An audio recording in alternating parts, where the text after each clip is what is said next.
Most strategy games are finished in a weekend, but these are different. If you're tired of shallow mechanics, here are 7 masterpieces you will play for 1,000 hours. 7 games, thousands of hours, and one massive choice. We have to start with the absolute king of the genre right now, Manor Lords. If you haven't played this yet, you are missing out on the most detailed medieval city builder ever created. What makes this a 1,000-hour game isn't just the building, it's the organic, living world that reacts to every single move you make. You aren't just placing buildings on a grid like a standard city builder, you're laying down roads and watching your villagers build homes based on the actual shape of the land and the proximity to resources. The detail is insane. You can zoom all the way down to the muddy streets to see your peasants physically carrying timber to a construction site, or zoom out to lead your militia in real-time tactical battles that feel like a high-budget historical movie.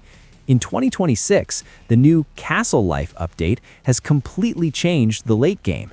You can now build massive, multi-walled stone fortresses that serve as your seat of power. You have to manage the logistics of feeding a massive garrison while ensuring your peasant population doesn't starve during a harsh winter. The real hook here is the perfectionism. You'll find yourself restarting a save just because a market stall wasn't aligned perfectly with the main road, or because your crop rotation wasn't yielding enough flax for the winter. It's a game of constant refinement. You start with a few tents and end with a sprawling medieval metropolis that looks so realistic you could take a screenshot and mistake it for a painting. It's addictive, it's beautiful, and it is a masterclass in strategy design.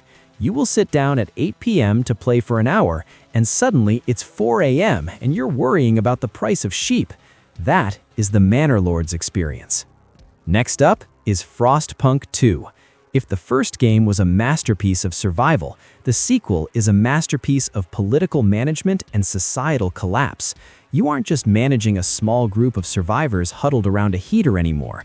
You are managing a massive, sprawling industrial city with thousands of people and competing political factions that all want to take you down. The 1,000-hour factor comes from the council system. Every single law you pass, from child labor and food rationing to healthcare and religious freedom, pisses off one group while pleasing another. You are constantly balancing on a knife's edge between order and total anarchy. One wrong move and your city plunges into a bloody civil war that can end your run in minutes. The scale in 2026 has expanded massively with the Global Colonies expansion. You are no longer confined to one crater. You now manage multiple frozen outposts across the world, each with its own unique resources and problems. You have to set up supply lines, manage the heat levels across entire regions, and deal with the psychological toll of a world that is slowly freezing to death. The steward role is one of the most stressful yet rewarding positions in gaming. Every playthrough feels like a different social experiment. Will you be a kind, democratic leader who shares the warmth, or a ruthless dictator who sacrifices the few to save the many? It's dark, it's heavy, and the atmospheric music will have your heart racing. You don't just play Frostpunk, you survive it, and then you immediately go back to see if you could have done it better. Number 3, RimWorld, the infinite story generator. There's a reason why RimWorld players usually have 2,000 or 3,000 hours on their Steam profiles. This isn't just a strategy game, it's the ultimate story generator.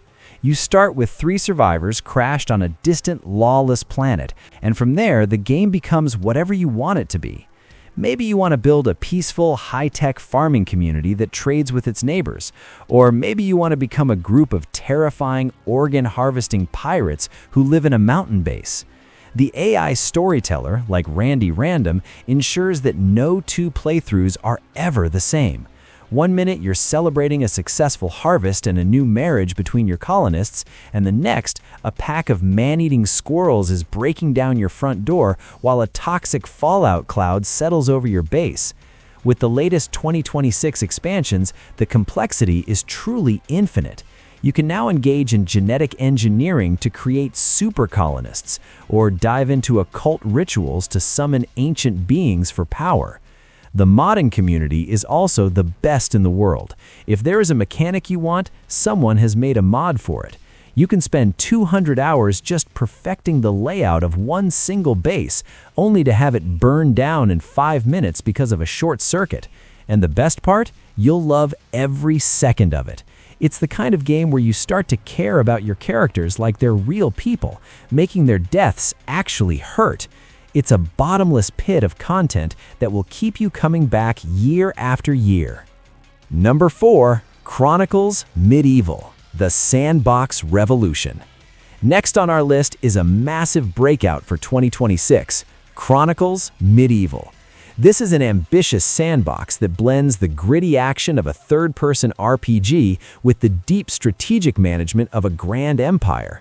What makes this a 1,000-hour legend is that you don't play as a country, you play as a custom character writing their own history in a living, breathing Europe. You start as a nobody with nothing but a sword and a dream, and from there the path is yours. The hook here is the scale. You can lead massive armies into intense field battles and then immediately jump down to the front lines in third person to fight alongside your troops. The combat is visceral and authentic, using motion capture from actual historical martial arts experts to ensure every swing feels heavy and real. In 2026, the 1348 Ex Voto update has added a dark, plague-ridden layer to the world, forcing you to manage your kingdom through the Black Death while fending off opportunistic invaders. The exploration map is open in structure, allowing you to discover settlements, battlefields, and hidden camps that transition seamlessly into detailed instances. You grow at what you do. Swing a sword and you get better at it. Lead more sieges and your tactical perks will unlock. With no predefined linear story, you are free to arrange political marriages, forge alliances, or become a ruthless conqueror. It is a game designed for modders and creators, meaning the community is already pumping out infinite new content. You can spend hundreds of hours just building your reputation before you even think about seizing a throne. It's deep, it's immersive, and it's the medieval playground we've always wanted.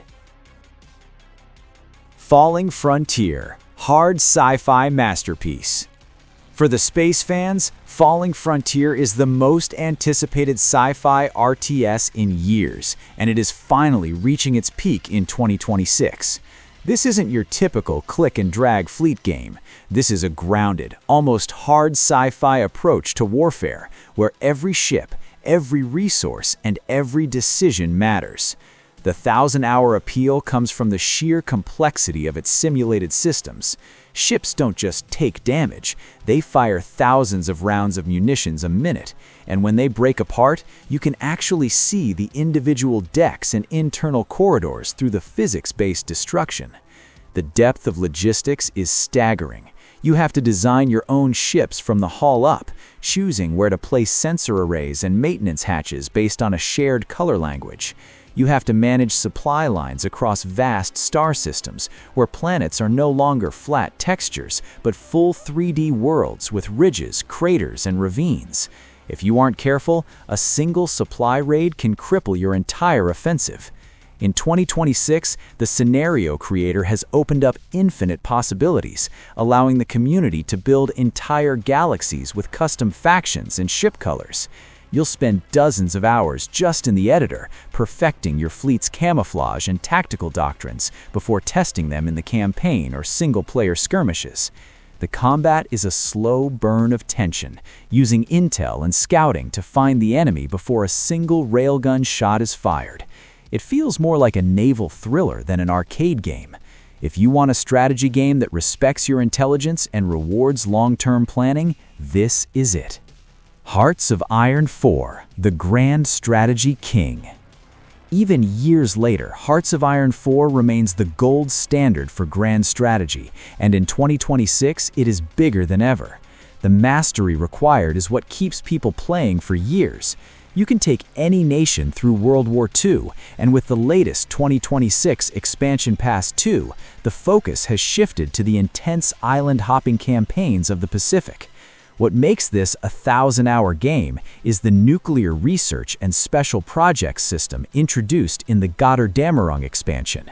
You are now building industrial and research foundations for devastating new weapons, including nuclear-powered ships and advanced aircraft.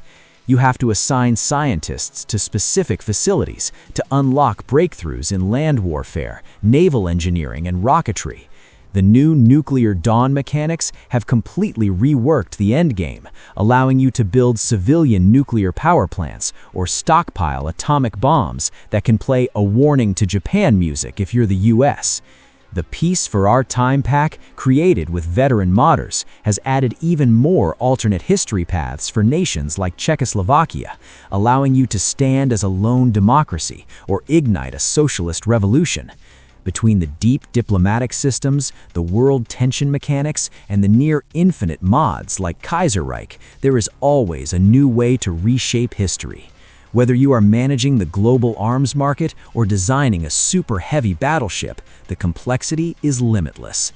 It's a game of maps and military genius that will never leave your rotation. Finally, the king has returned to claim his crown.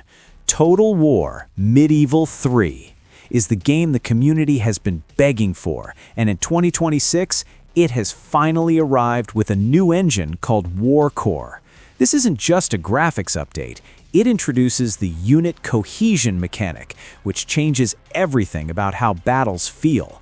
Instead of a binary fight-or-flee morale system, your soldiers now act as individuals magnetized to their leader. If you lose cohesion, your units become sluggish and easier to break, making your tactical positioning more important than ever. The 1,000-hour hook is the campaign's massive depth. In 2026, they've removed traditional building slots, allowing you to manually place castles and estates that gain unique traits based on their location. A castle in a ravine might be impregnable, while one in the mountains might be freezing, affecting your garrison's stats and siege holdout time. The sieges have been completely rebuilt to fix the arse ladder problem of previous games, forcing you to build actual rams and towers or risk being pelted with rocks and spears as you climb. The world feels alive with new religion and plague systems. You could be at the height of your power when a sudden outbreak of the Black Death decimates your population and crashes your economy.